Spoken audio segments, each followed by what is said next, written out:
Thank you for turning on the DVD and for being part of all this. I hope you've enjoyed this series on the long wait and the way that we just longing for more, longing for a breakthrough. As you know, we've got 3 days of prayer next year at the beginning of 2016. We're calling it 316, 3 days for 2016, 16 hours a day, in order to pray that God would break through for us more and more in 2016. And the question that we're asking tonight is, what does that look like? What does the breakthrough look like? Because, well, I've thought about this for a lot of years. My youngest daughter was our second miracle child, and we called her Rosh. And it comes out of a passage in Micah chapter 2, when it says, "I'll gather all of you, O Jacob. I'll surely bring together the remnant of Israel. I'll bring them together like sheep in a pen, like a flock in its pasture. The place will throng with people." That was a prophecy over my life, actually, many, many years ago. "One who breaks open the way will go up before them. They will break through the gate and go out. Their king will pass through before them, the Lord at their head." And the word for head is Rosh, and leader and all that. The Lord at their leader. But it's the God of the breakthrough, the one who breaks open the way, the one who breaks through the gate, who goes out. And so I've been thinking a lot over many years about what a breakthrough looks like. And of course, when most of us are praying for breakthrough, it's for a job or promotion or for healing or for something that will make our life better, something that will change in our circumstances, something that will be different for us. And unfortunately, often our breakthroughs don't look like that. Often our breakthroughs don't involve more comfort. And even if they do, it's a short-lived thing.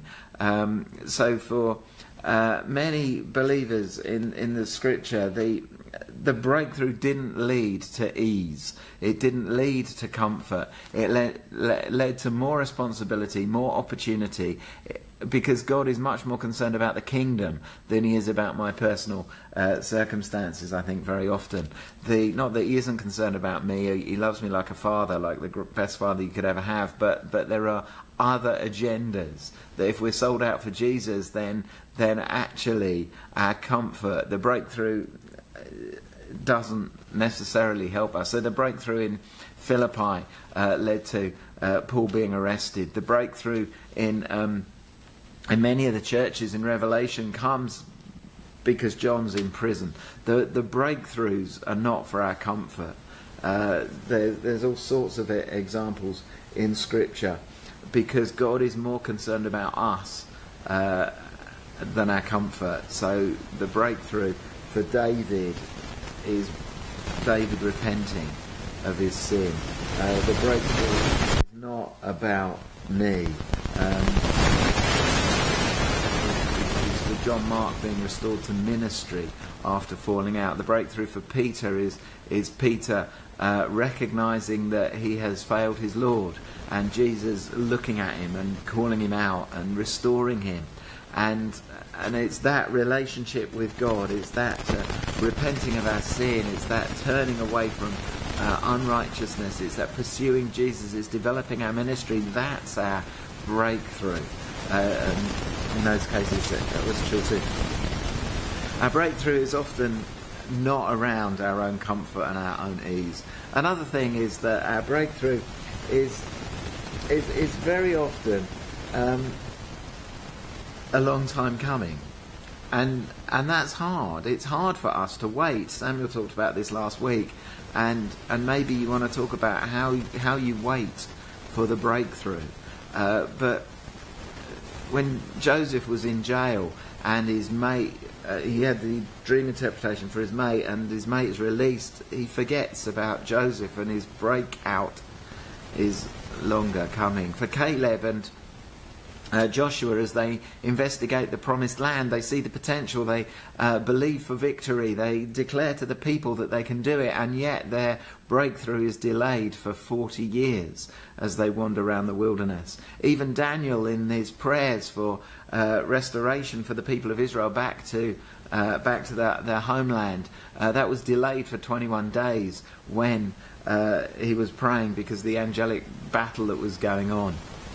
the breakthrough is often delayed, and we need to keep knocking, keep asking, keep going for it in perseverance, as it says in when Jesus talks about prayer, and he says, keep praying, don't give up, keep knocking, and it will be open to you.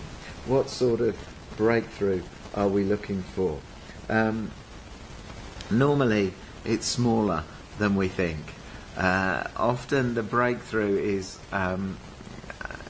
much smaller, like a burning bush in a desert, like a dove being let out from a Noah's Ark, like just a small thing, and yet it changes so much.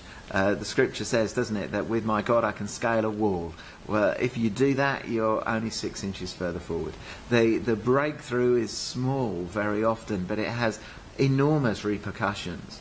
And sometimes the things that we're praying for feel so big, and yet the breakthroughs come in the small things very often, because it's those things that have big implications. It's the small prayers, when God answers them, suddenly that opens up whole new realms of possibility. It's the small acts of obedience that change other people's lives.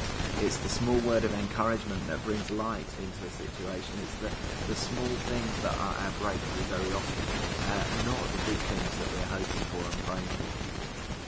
And of course, all of that is just like Christmas. The breakthrough of the Saviour of the world, the breakthrough of the birth of our Lord Jesus Christ, is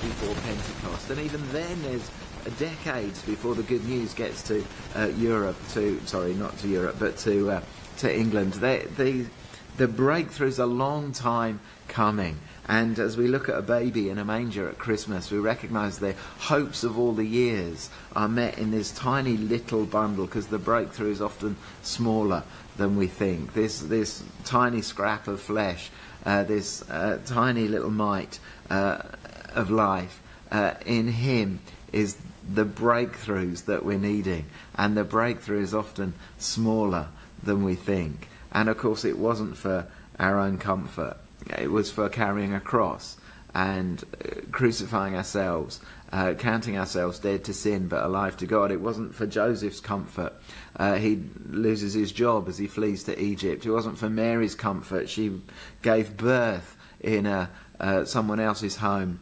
and had to lay her baby in a manger. You see, your breakthrough isn't around your comfort, it's around changing you on the inside, like it did for Mary, and changing your circumstances like it did for Joseph. Your breakthrough is often a long time coming, and often it's very small, and yet it has enormous repercussions, just as the birth of Jesus did, that we're celebrating at this time. Have a great Christmas, and hopefully we'll see you at many of our Christmas events over the next few weeks. Please invite people, and have a great time as you talk about your breakthroughs and what you're looking for God to do in the rest of this year and in 2016.